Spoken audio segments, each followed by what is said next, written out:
war's dramatic action reaches the far north as Coast Guardsmen blast their way through ice floes off Greenland in an attempt to break up establishment of Nazi bases.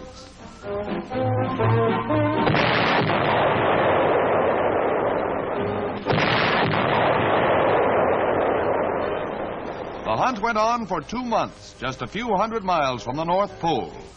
Among the Navy Task Force objectives were armed German trawlers and a heavily mined radio and weather station in service on the island.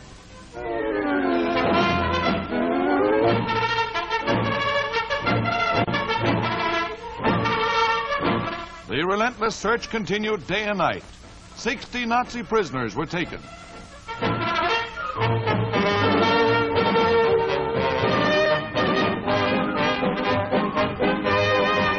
Hidden in icy caves, much scientific equipment was captured, along with the crew of the Nazi weather station. From this point, valuable information had been radioed to enemy planes and bases. 2 Coast Guard cutters tracked down a brand new 180-foot Nazi trawler and cornered her in the ice.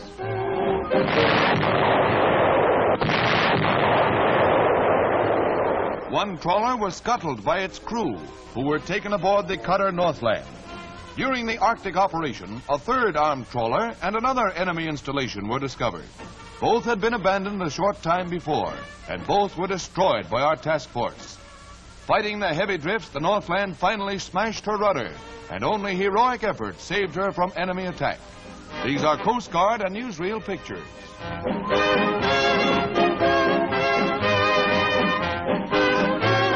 A prize crew brought the captured trawler Echsensteiner to Boston.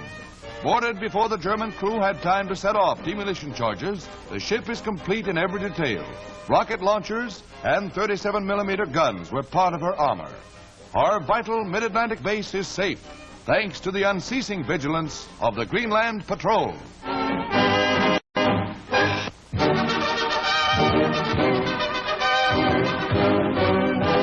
From Strasbourg, Nazi positions across the Rhine are shelled.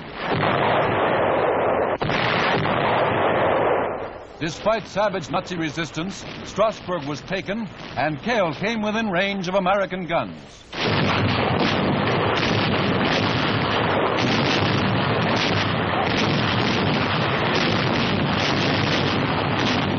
Pillboxes are smashed. A factory is blasted. Our gunners are really on target.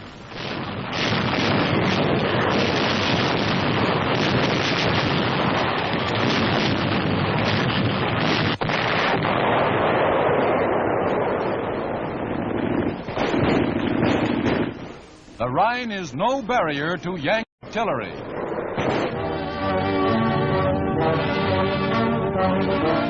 These pictures, filmed by the underground and smuggled to their government in exile in London, are the first scenes to be shown of the Warsaw Uprising. Germans bombed and shelled sections held by the Poles and finally were able to move tanks and heavy equipment into the recaptured city. The 2-month-long revolt was a bloody and heroic battle, and starving Poles stripped dead horses for food. Forced to capitulate when no help came, the Poles signed an armistice with the Nazis.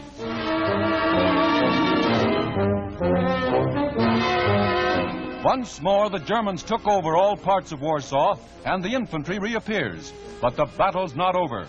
The Patriots go underground once more to go to work with secret printing presses, turning out more than 100 publications for the people. And such lists as this report of the German atrocities at Lublin.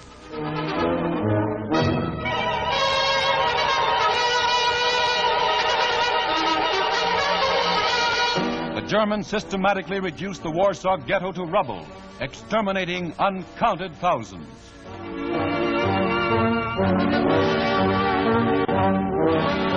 The underground still cover public places with their symbols of resistance, and every day sees new examples of their unrelenting courage in acts of sabotage. So efficient is their work that during the year, only 2/3 of Nazi troops and supplies reach their destinations. They dare to string up caricatures of Hitler. Poland will never die.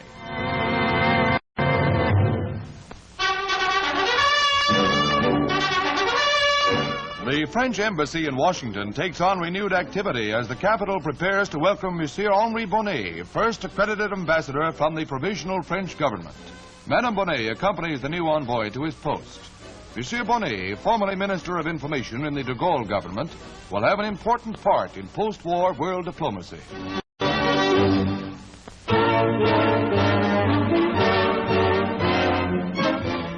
Britain's Home Guard, whose dogged courage stood between England and disaster in the early war days, parades in stand-down ceremonies, witnessed by the King and royal family in Hyde Park.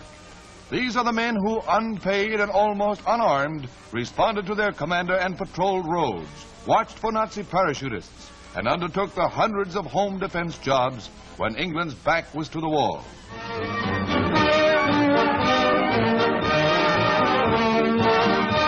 Thousands of Londoners paused to pay tribute to these heroes. England will never forget her citizen soldiers.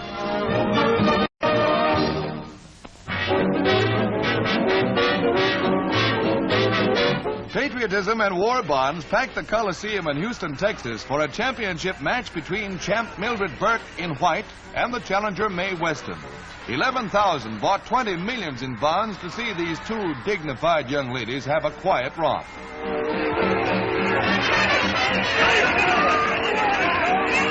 Now, hold your hats, here we go. Mildred gives her a nice love slap, but Mae comes right back with a tummy massage. The champ lays down for a little rest while Mae obligingly gives her dear friend a rub down and then a facial. The girls are really old friends, you can see.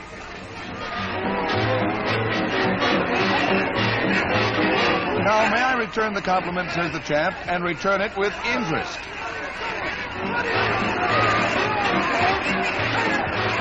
Oh, Mildred, really, must you leave? Well, do come back. Back so soon? It's nice to have you with me again, the champ says, but Mae, there's not enough room here for both of us. Now, Mae, here's a new twist for you, and for the last time.